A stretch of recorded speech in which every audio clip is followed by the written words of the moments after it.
Back in May, Google announced a new feature for the Nest Hub Max that allows users to give voice commands to their smart displays without having to say the usual hot words such as Hey G or OK G.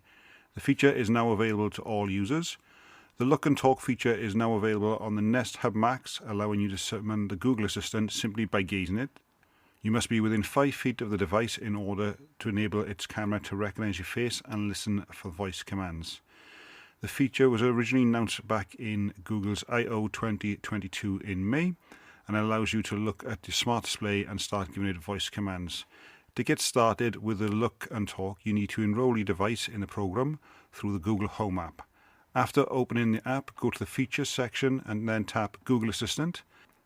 Select Face Match and turn on the Look and Talk option beneath the Nest Hub Max.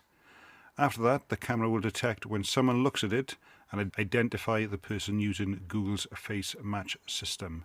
On to Nothing now. The company is getting prepared to release their Phone 1, and a new pricing leak has been discovered online. And this one comes from Android Authority, and it could be just a placeholder, but currently it was revealed on Amazon as the 8GB model being priced at €469.99, which is about $491, and also a 12GB option, which would be €549.99 or $575 on there. Now, also noted in the pictures, and there are screenshots, so we will put a link in the description, is obviously the white Phone 1 with the lights on there, but also a black edition as well.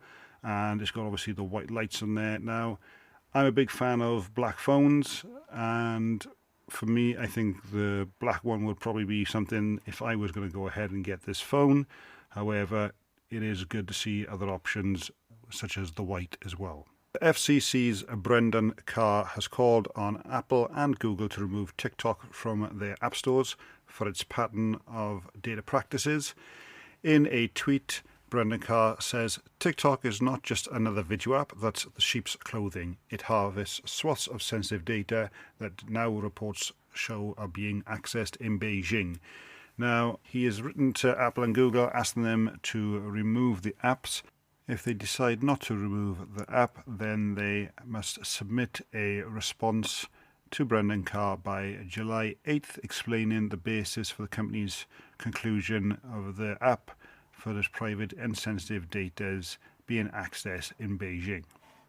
Now, being from the UK, having a union is something which we've had for several years now, and it's there to try and help and benefit the employees. Now, in the US, there are not many places that actually have unions, and there's plenty of union busting tactics going on by companies.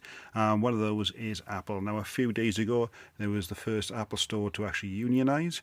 However, Apple actually did try to put a stop to it by even releasing a video explaining the benefits of not being in a union. And this is actually the first time I've actually come across this recording, so I decided to include this in there as well.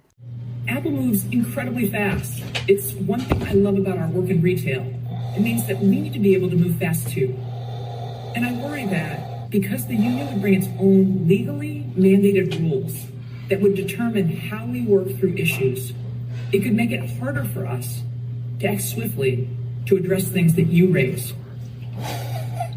I'm committed to and proud of our ability to act fast, to support our teams, to support you.